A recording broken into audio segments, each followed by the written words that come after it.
Le premier épisode de ce podcast est accessible gratuitement. Pour écouter les 9 autres, rendez-vous sur le site ou l'application mobile Mediapart. Edoui Plenel, une vie d'enquête. La première grande enquête d'Edoui Plenel, c'est l'affaire des Irlandais de Vincennes. Nous sommes à l'été 1982. Edoui Plenel a commencé quelques années plus tôt à Rouge, le quotidien de la Ligue communiste révolutionnaire, mais depuis 2 ans, il a rejoint le journal Le Monde. Cette année-là, 1 an après l'élection de François Mitterrand à la présidence de la République, la France fait face à une vague d'attentats. Le 9 août, rue des Rosiers, dans le quartier juif historique du Marais à Paris, des terroristes attaquent le restaurant Goldenberg, faisant 6 morts et 22 blessés. La rédaction du Monde est quasiment vide. Le jeune journaliste est immédiatement envoyé sur place. Il ne peut alors pas s'imaginer qu'il est au premier jour d'une affaire qui va l'occuper pendant des années. Une affaire pour laquelle des Irlandais innocents vont être emprisonnés à tort. Une affaire qui révélera une cellule d'investigation secrète, un cabinet noir, niché au cœur de l'Élysée. Au-delà des faits, 40 ans plus tard, il a accepté de nous livrer, enfin, ses secrets de fabrication. Épisode 1, l'affaire des Irlandais de Vincennes. Le point de départ, c'est donc cet attentat antisémite, le 9 août 1982. Scènes effroyables durant toute l'après-midi, rue des Rosiers à Paris. Je travaillais au fond de la salle. Qu'est-ce que vous avez entendu ? J'ai entendu une grenade et des coups de feu. Il est 13h15 dans ce quartier commerçant où la plupart des Juifs de Paris viennent faire leurs courses. 2, 4, 6 hommes, les témoignages sont contradictoires, sortent d'une voiture blanche et auraient d'abord ouvert le feu sur un policier en faction devant la synagogue de la rue Pavée. Puis les hommes se dirigent rue des Rosiers et blessent un rabbin dans une boucherie juive. Tout va très vite. Les assassins pénètrent alors dans le restaurant Goldenberg, le plus célèbre restaurant juif de Paris, et c'est le carnage. 6 morts, 22 blessés, dont 8 dans un état grave. Voilà le bilan encore provisoire de l'attentat antisémite de la rue des Rosiers. Pour le moment, la police se refuse à toute déclaration et a procédé à 40 interpellations. Edoui Plenel, est-ce que tu peux nous dire où tu en es de ta vie en 1982, quand survient cette affaire ? Comment tu réagis ? Dans quelles conditions tu apprends la nouvelle ? En 1982, cela fait 2 bonnes années que je suis au journal Le Monde et je suis un rubricard. Je vais avoir 30 ans. Ma spécialité, ce sont les questions d'éducation pour lesquelles j'ai été embauché au Monde. Et je vais basculer cet été-là dans un autre domaine. Je vais devenir, au bout du compte, rubricard police à l'occasion de cette affaire des Irlandais. Je ne me doutais pas que ce serait, au fond, dans toute mon histoire, l'enquête au plus long cours qui m'est occupée. C'est pour moi une affaire de plus de 20 ans. Alors, en 1982, en fait, début août, je rentre de vacances. Je suis là, il n'y a personne, on me dit « vas-y ». J'arrive rue des Rosiers très rapidement. Il faut se plonger dans le contexte de cette époque, beaucoup moins sécuritaire qu'aujourd'hui. Je suis, je crois, à 20 mètres du dispositif. J'arrive à voir les enquêteurs. J'arrive à repérer les gens de la police judiciaire. On n'est pas du tout repoussé par toute une sorte d'armada de police et tout, alors que ce n'est pas le premier attentat de l'été 82. Nous sommes dans un moment où ces questions-là, en plus, enflamment le débat public. Et donc, c'est le premier attentat que je couvre et où je vais faire le travail classique. Donc, je reviens au journal et il faut avoir les informations de la brigade criminelle. Son chef, Jacques Jeancial, est en vacances et c'est Claude Cancès, le commissaire. Je sais que c'est lui, j'ai trouvé son nom, puis on se parle entre collègues. Et je me souviens avoir fait au bluff, je fais le téléphone, tout bêtement, du standard de la Tour Pointue, là, au quai des Orfèvres, et je décroche, j'ai « Allô, passez-moi Cancès !» Et hop, j'ai Claude Cancès, il me dit « Mais comment vous êtes arrivé là ?» C'est comme ça, sans discuter. Donc, Cependant, à ce moment-là, il n'a sûrement pas grand-chose à te dire, puisque le début de l'enquête patine en plus. Il n'y a rien, il y a un commando. On ne sait pas, il n'y a pas de revendication, et c'est dans ce contexte que le 17 août, François Mitterrand, le président de la République, annonce la création d'une cellule antiterroriste. On est 1 an après l'élection de François Mitterrand. Il y a des ministres communistes au gouvernement. On est dans un climat politiquement très tendu, d'une droite très extrême dans son discours. Donc, François Mitterrand réagit sur le terrain sécuritaire en annonçant à la fois un secrétariat d'État à la sécurité et d'autre part la création de cette cellule antiterroriste. Une mission de coordination, d'information et d'action contre le terrorisme sera confiée au chef d'escadron de la gendarmerie Proutot, qui travaille déjà, vous le savez, à mes côtés. On pourrait parler de Christian Proutot comme d'un super gendarme. Il a 38 ans et dirige le GIGN, le groupe d'intervention de la gendarmerie nationale, depuis sa création en 1974. Cette unité d'élite composée de 60 gendarmes intervient toujours sur des missions délicates, terrorisme, forcené ou grand banditisme. Depuis 2 mois, le commandant Proutot était aussi chargé d'étudier la sécurité du palais de l'Élysée. Voilà que son champ d'action s'étend à tout le terrorisme. Cette nouvelle cellule est donc dirigée par Christian Proutot et à ses côtés, il a choisi un de ses proches, le commandant Paul Baril, qui est lui aussi issu d'une unité d'élite de la gendarmerie. Et ils se mettent vite en action, puisque quelques jours seulement après la création de la cellule, ils descendent aux 80 rue Diderot à Vincennes. Edoui, comment tu apprends, toi, cette opération ? Le 28 août, il y a un communiqué de l'Élysée, ce qui est totalement inhabituel. Ce n'est pas le ministère de l'Intérieur, ce n'est pas le parquet, ce n'est pas la justice, c'est un communiqué de l'Élysée qui dit qu'il y a eu une prise importante dans les réseaux du terrorisme international. C'est le premier acte de cette cellule antiterroriste. Et on sait que c'est fait par le capitaine Baril. Dans l'appartement, on a retrouvé des documents, des armes, 2 pistolets de fabrication tchécoslovaque et 1 de fabrication française, ainsi que 500 grammes d'explosifs. Les gendarmes du GIGN qui ont mené l'opération ont d'abord arrêté 2 hommes, puis, quelques heures après, une jeune femme. Il s'agit de Mary Reid, Michael Plunkett et Stephen King, tous 3 membres de l'INLA, l'armée de libération nationale irlandaise. Michael Plunkett, Mary Reid et Stephen King sont issus d'une branche gauchiste, pourrait-on dire, marxiste révolutionnaire du mouvement nationaliste irlandais. Ils sont recherchés un peu par les services britanniques. Ils font la manche pour vivre. Mary Reid, juste avant l'arrestation, elle donnait un petit concert sur le parvis de Beaubourg. Donc, vous avez une information qui stupéfie, car évidemment, tous les policiers, je les interroge, les policiers spécialistes de l'antiterrorisme, ils n'ont jamais vu dans le terrorisme international d'Irlandais. Ils n'ont jamais vu une histoire où des Irlandais se sont retrouvés avec les réseaux proche-orientaux. Parfois, il y a des contacts, mais les Irlandais, ils sont dans leur cause nationaliste et ils ne vont pas être des mercenaires pour faire des attentats au service d'autres. Tout le monde avait des doutes. Le ministère de l'Intérieur tout entier doutait, ne comprenait pas, ça ne collait pas. Hein. Mais c'était l'Élysée, c'est-à-dire qu'on était face à une histoire qui était portée par le sommet de l'État. Donc tout le monde est tétanisé.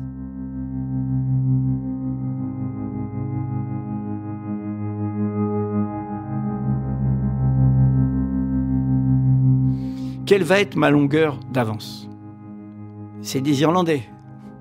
Je connais un très bon ami et d'autres amis qui ont suivi la cause irlandaise. Donc qu'est-ce que je vais faire ? Je vais les voir en disant « Mais cette fille et ces 2 gars, vous les connaissez ?» Ah ben bien sûr qu'on les connaît ! Ils vont me raconter le profil de ces gens qui se sentaient menacés par les services britanniques et qui n'étaient pas du tout comme du terrorisme international lié au Proche-Orient. No way. Et cet ami, je peux le citer, Vincent Julien, est historien de la philosophie des sciences, breton comme moi, et donc amoureux de l'Irlande dans ce contexte. Il est prudent. Il dit peut-être qu'il y a un secret qui m'échappe, les mystères de l'âme humaine, mais ça n'a aucun rapport. Il avait vu quelques semaines avant Michael Plunkett, il connaissait Mary Reid, il connaissait Stephen King. Ce ne sont pas du tout des terroristes internationaux, ça colle pas. Il conforte de manière historique, humaine, relationnelle, le doute qu'ont les policiers de leur côté. Donc mon point de départ, c'est les doutes de la police judiciaire, les amis qui connaissent la cause irlandaise qui me disent ça colle pas, et puis là arrive la 3e pièce du puzzle. Je suis rubricard police et je traite les questions de sécurité. Et du coup, je rentre en rapport avec un magistrat, Michel Marcus, qui était un ancien responsable, secrétaire général du syndicat de la magistrature. Et c'est là que Un jour, je discute, on est à l'automne 82, et je lui dis, mais vraiment, là, cette histoire des Irlandais, on ne comprend pas ce qu'a fait cette cellule de l'Élysée. On ne sait pas tout ce qu'est la cellule encore. Et là, il me dit, mais tu sais, je connais bien le juge Verlaine. Le juge qui a hérité de cette affaire est un copain de promo, c'est un très très bon ami. Et un jour, il me dit, mais tu sais, j'ai discuté avec mon copain, lui-même, il ne comprend pas. Il fait les auditions des gendarmes, tout, ça ne colle pas. C'est là où je lui dis, bon, est-ce qu'il pourrait m'expliquer ce qui ne colle pas? Et c'est la seule fois dans toute ma vie d'enquêteur, c'est pour ça que je le dis aujourd'hui, parce que pour sa carrière, ça aurait pu être très, très... Mais je lui rends hommage, parce que d'une certaine manière, il a joué son rôle de lanceur d'alerte. Et donc, j'ai cet entretien avec le juge. Avec 1000 précautions, j'imagine, puisqu'il prend des risques importants en rencontrant un journaliste. Oui, bien sûr, bien sûr. Avec toutes les précautions de lieu, d'endroit. Et au fond, je n'ai pas eu quelqu'un qui m'a donné des documents ou donné accès au dossier, ce qui aurait été une faute professionnelle de sa part. Non, ça a été simplement une conversation entre deux personnes qui ne sont pas du même côté de la barricade, un juge qui ne comprend pas très bien ce qui se passe dans son dossier, et un journaliste qui, de l'autre côté, comprend qu'il y a des loups. Et donc, on a échangé sur tout ce qui ne collait pas.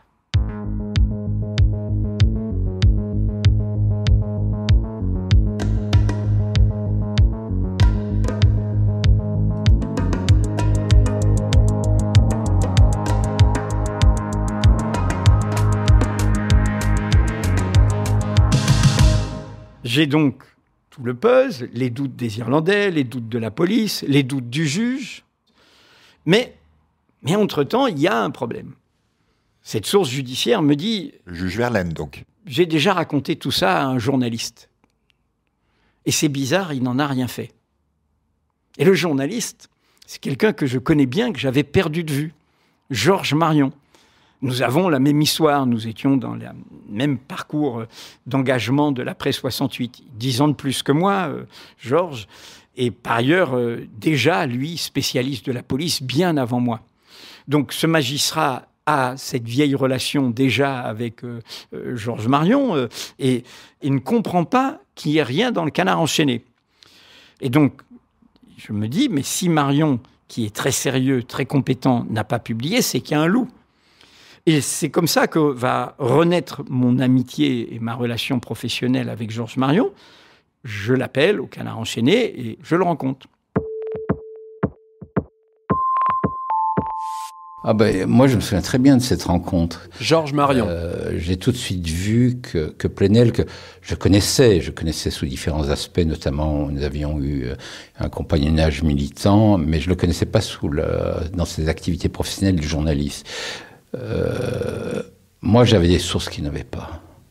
C'était la grande différence. J'avais des sources parce que j'avais eu un parcours professionnel avant d'être journaliste. Je faisais de la recherche en sociologie. J'avais participé à une grande enquête sur les professions juridiques et judiciaires. Je connaissais des gens à la PJ, au 36, enfin bon, voilà. Et ça, c'était mon principal atout. Lui, il avait un regard plus neuf que moi et bon, il était rapide, quoi. Voilà. Donc je le vois et puis j'étais à la fois triste et content. Triste parce que j'ai compris qu'il allait sortir et pas moi. Et content parce que l'affaire sortait. Alors, une précision là-dessus. Le Canard m'a jamais interdit de sortir cette information, mais ça se passait pas comme ça. Il y avait une atmosphère, un fumet. Et j'ai senti assez vite que cette affaire-là était embêtante. Quand je proposais un papier, on disait « Oh oui, c'est une histoire de pieds nickelés, des gendarmes, on ne sait pas très bien, etc. » Ça a été pour moi un moment difficile parce que ça a été la première fracture forte que j'ai eue avec le Canard. Et là, j'ai commencé à me dire peut-être que je ne continuerai pas dans ce journal qui était pour moi, l'alpha et l'oméga.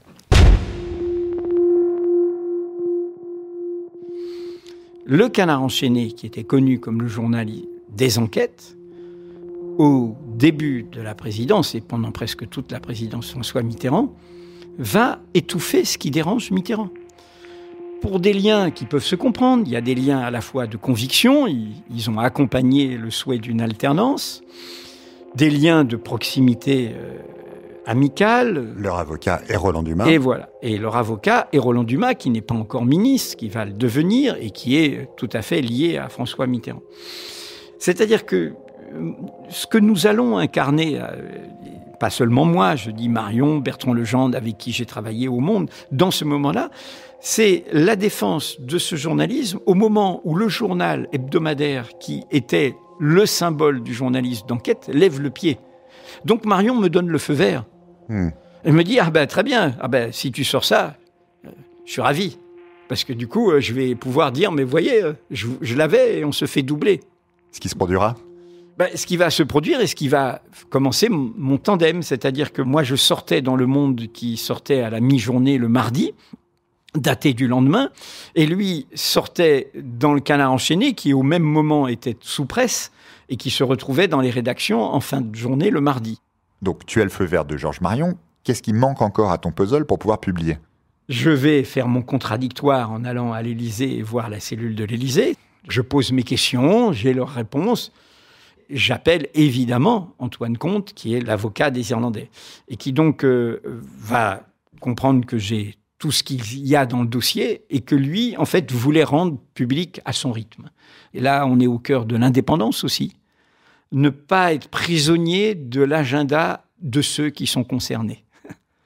Quitte à pas forcément me mettre en bonne relation avec quelqu'un qui pouvait me donner accès au dossier, qui était l'avocat lui-même. Oui, parce que les avocats ont accès au dossier judiciaire. Et parfois, les journalistes les considèrent comme des sources, beaucoup plus que les magistrats qui, comme tu l'as dit, se confient très, très, très exceptionnellement, voire jamais à des journalistes. Oui. Il y a un journaliste dit d'investigation qui est un journaliste fainéant, qui est celui de connaître des avocats. Avoir des bonnes relations avec des avocats, c'est le b.a.-ba. Et du coup, selon leurs intérêts et leurs agendas, on peut avoir accès au dossier. C'est facile. Dans le cas des Irlandais, je crois avoir initié un comportement différent. C'est-à-dire qu'au fond, je n'ai lu aucun PV, je n'ai lu rien du dossier judiciaire. J'ai fait mon travail de source confidentielle, de recoupement, qui m'ont permis de dire il y a un problème. Et c'est comme ça que je vais aboutir à faire cet article qui paraît dans l'édition du Monde du 1er février 1983 et qui est en bas de page et qui est titré « Les fausses manœuvres des gendarmes du président » en une du journal.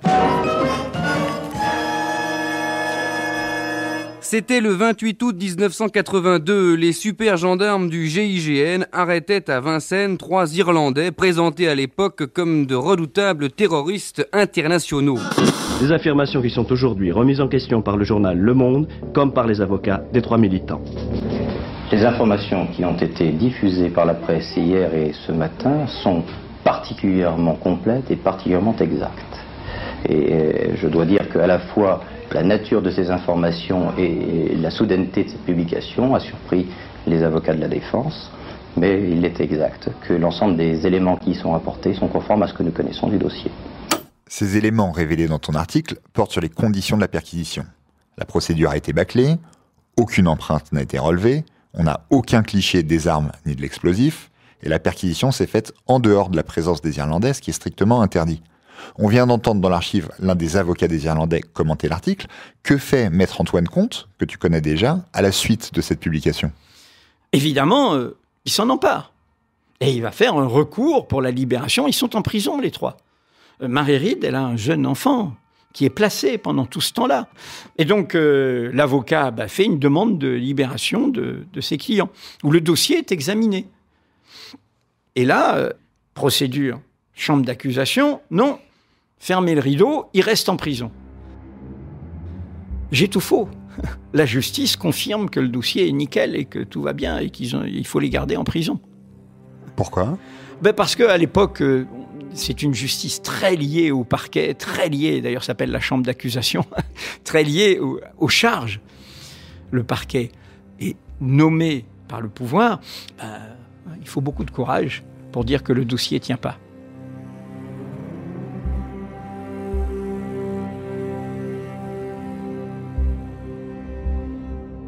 Et là-dessus, la providence, c'est qu'il y a un gendarme de cette brigade de recherche, qui s'appelle Pierre Caudan, qui se fait choper sur une carambouille.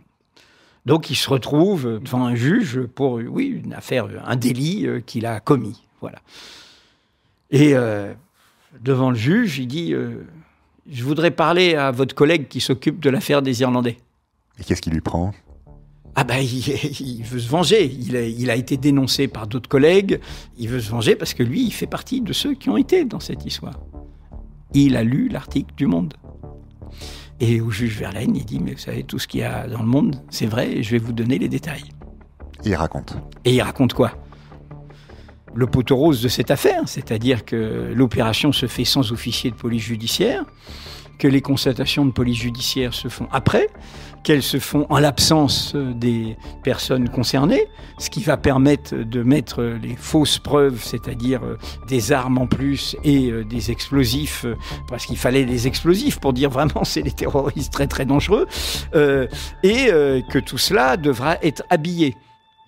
À ce moment-là, tout s'effondre. En mai 83, quand le gendarme Pierre Caudan passe à table. Les Irlandais sont libérés, et du coup, là, j'ai un coup de fil de mon chef de service qui, quand même, disait « Est-ce que le truc tient quand même ?» Ah ben, t'avais raison. Donc, voilà, t'avais raison.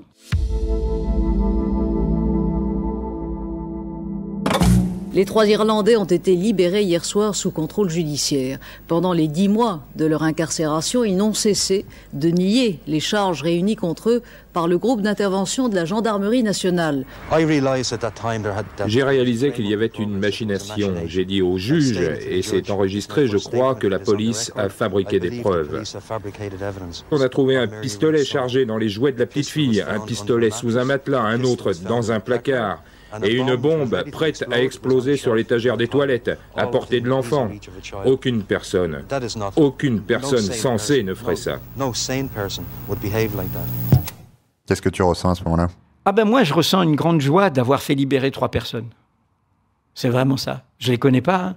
Je vais les rencontrer après. Mais pour moi, l'émotion, c'est celle-là. Mais est-ce que tu te dis à ce moment-là que ton travail est fini ? Est-ce que tu as l'impression que c'est la fin de l'histoire ou est-ce que tu sens que tu es encore au milieu du guet ? On n'est même pas qu'au milieu, on est à mon avis au début de l'histoire. Parce que qu'est-ce que tu soupçonnes à ce moment-là ? Mais c'est une carambouille pas possible, c'est quoi cette cellule de l'Élysée ? Et puis il y a des bruits qui commencent à venir du milieu policier. La cellule de l'Élysée a pris des policiers à la DST, aux renseignements généraux, un policier de la police judiciaire. Donc ça se sait qu'il y a une sorte d'unité qui est créée à l'Élysée. Nous sommes normalement dans un État avec une séparation du pouvoir, hein, le pouvoir parlementaire, le pouvoir exécutif, le pouvoir judiciaire. Si l'on met au cœur du sommet, dans la Ve République, une unité qui peut agir, donc plein de bruit. Il y a quand même la révélation que tout ça est une immense escroquerie, que rien ne tient. Ils sont libérés. Quelles sont les conséquences ? Le fusible qui, à ce moment-là, doit prendre tout sur lui et qui va se retrouver mis en cause par la justice, c'est le commandant Jean-Michel Beau, le commandant à qui on a demandé, au fond, de faire qu'une procédure tienne au nom de la raison d'État. Le commandant Jean-Michel Beau, qui est en charge, en tant qu'officier de police judiciaire, de contrôler la perquisition. Mais ce jour-là, il accepte de couvrir toutes les irrégularités. Et là, c'est une histoire humaine importante parce que c'est Marion qui j'allais dire, met la main sur le commandant Beau. Beau était un officier de gendarmerie dans la tradition militaire conservatrice totale, etc. C'était un partisan de l'ordre. C'était un gars qui avait des convictions, hein, y compris des qualités humaines.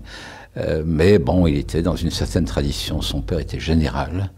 Il avait un frère qui était magistrat. Lui-même était donc officier de gendarmerie. Et il était promis vraisemblablement une grande carrière. Il avait un potentiel de général. C'était bon. Moi, entre-temps, je savais qu'il existait, puisque une source m'avait dit qu'il était là, au milieu de cette affaire. Donc j'essaye de prendre contact avec lui. Ça dure des semaines, il refuse, il répond pas et tout. Et un jour, il appelle au Canard enchaîné, et il dit « Rendez-vous dans 5 minutes à la poste, etc. » Je fonce à la poste, il est là, et on se met à parler. Et je trouve un type qui était dans un état de désarroi psychologique total.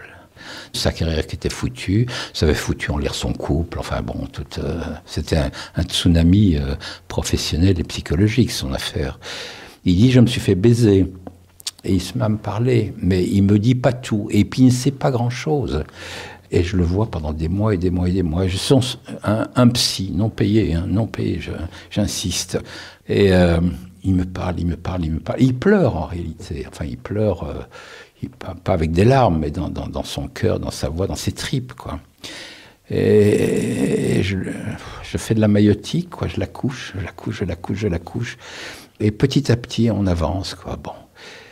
Et puis un jour, il me dit, parce que lui, il avait gardé quand même des contacts dans la gendarmerie que je n'avais pas, il me dit, écoute, il y a une affaire pas nette, je crois que les armes ont été mises avant que je n'arrive. Je lui dis, écoute, je crois qu'effectivement, c'est pas net du tout, c'est pas net. Et je lui dis ce que je sais, ou en tout cas l'essentiel de ce que je sais. Et je lui dis, écoute, Plenel voudrait te voir. Est-ce que tu accepterais ? Et il me dit oui, et voilà. Et donc on monte illico dans la voiture, et voilà, ça se fait comme ça. Et à ce moment-là, on va travailler à 3. Pas facile de travailler avec Beau, hein. C'était son honneur de militaire, d'officier supérieur qui était en jeu. Il faisait sa croisade. Marion me donne ce rendez-vous et je me souviens, je monte à l'arrière d'une voiture. C'est le commandant Beau qui conduit, et Marion est à côté du conducteur, et j'entends Beau qui dit « Bonsoir, ennemi !» Pas Edoui, ennemi. Parce que c'est toi qui as révélé tout ça. Bien sûr. Et j'insiste sur les choses humaines qui peuvent nous arriver dans des enquêtes. Je pense souvent que les bonnes sources sont souvent des gens qui ne vous ressemblent pas et qui même vous amènent à vous déplacer humainement. C'est pour ça que le journaliste qui ne cherche que ce qui va dans ses convictions ne trouve pas grand-chose. C'est-à-dire vous trouvez avec des gens qui sont très différents de vous, mais qui, du coup, ont un même rapport aux faits, un rapport à la vérité.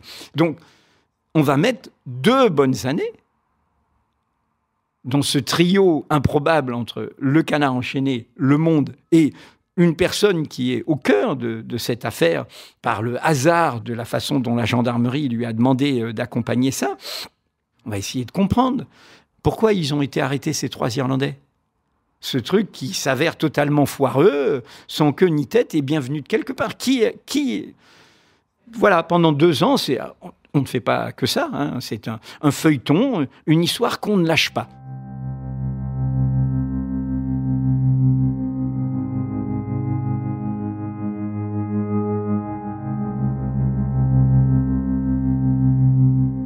Et c'est donc en 1985 que vous découvrez, Georges Marion et toi, l'homme qui est à l'origine de l'affaire, un certain Bernard Géga, qui, juste après l'attentat de la rue des Rosiers en 1982, a cru reconnaître sur les portraits robots dressés par la police un Irlandais qu'il connaissait. C'est qui, ce Bernard Géga ? Bernard Géga est un type un peu illuminé, qui a été un jeune militant. Il a fréquenté ce qu'on appelait les comités Irlande libre. Et donc, Géga prétend avoir reconnu Michael Plunkett sur l'un des portraits robots. Que fait-il ? Il appelle un journal de gauche, le Nouvel Observateur. Et il est en relation avec qui ? Avec Jean Daniel, son directeur. Que fait Jean Daniel ? Il fait 2 choses. Il appelle le secrétaire général de l'Élysée, Jean-Louis Bianco, pour le prévenir.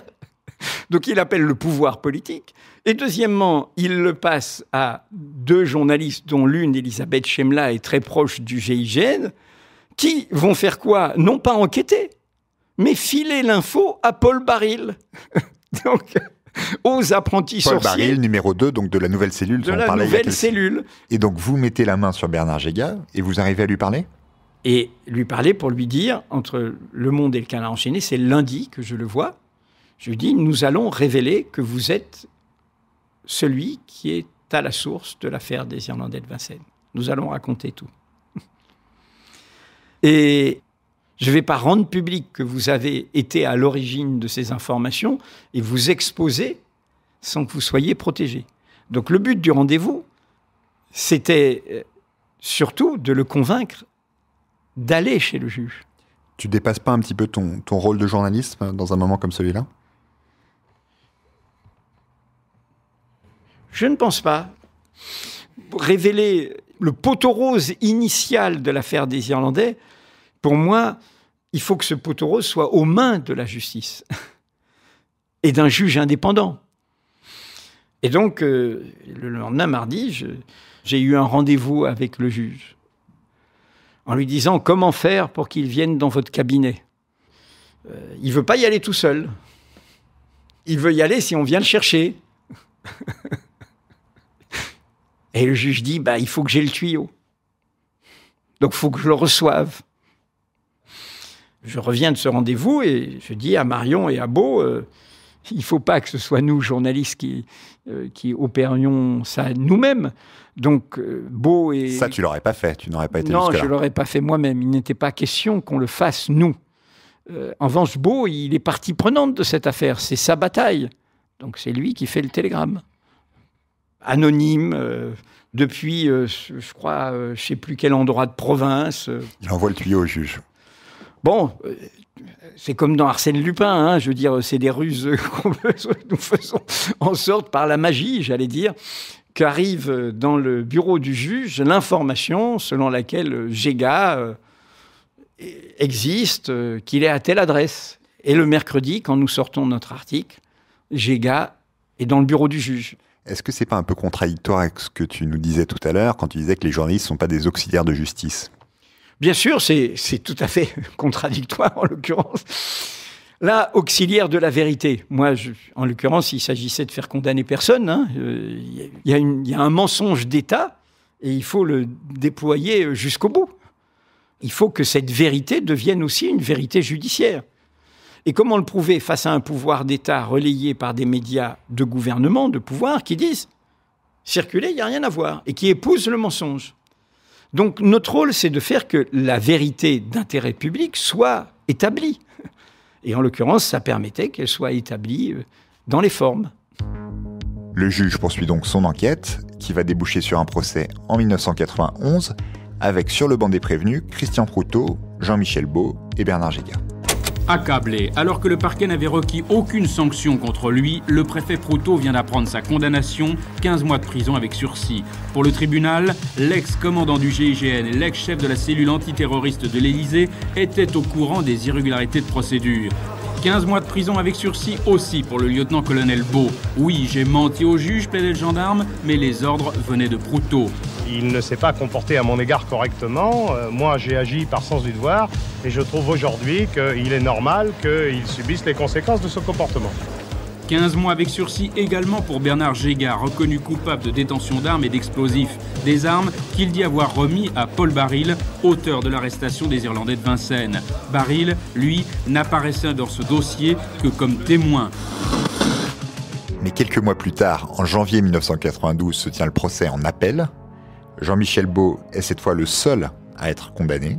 Christian Proutot, à l'issue d'un procès bâclé, est relaxé.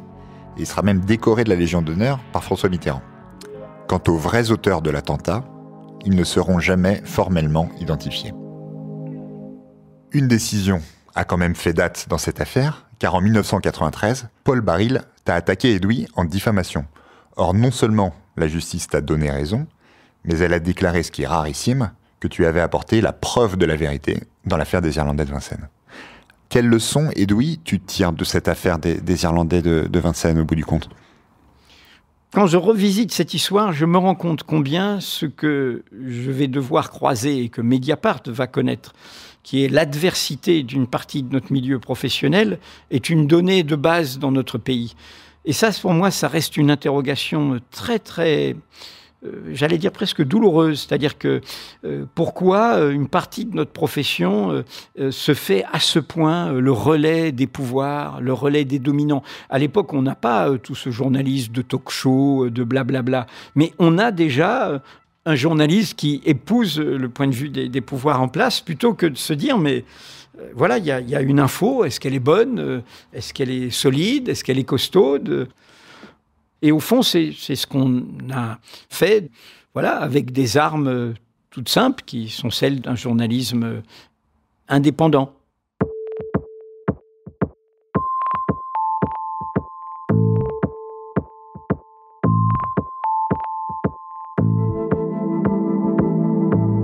La cellule antiterroriste de l'Élysée a donc commencé par un retentissant fiasco, mais ce n'est qu'un début. Dans le prochain épisode, Edoui Plenel va raconter comment il a découvert que cette cellule se livrait aussi à des écoutes téléphoniques sauvages dont il a été la principale cible. Ce sera la fameuse affaire des écoutes de l'Élysée. C'était Edoui Plenel, une vie d'enquête, un podcast Mediapart de Michael Achtenberg et Pascal Pascariello, réalisé par Sylvain Richard. Pour écouter les prochains épisodes, rendez-vous sur le site ou l'application Mediapart.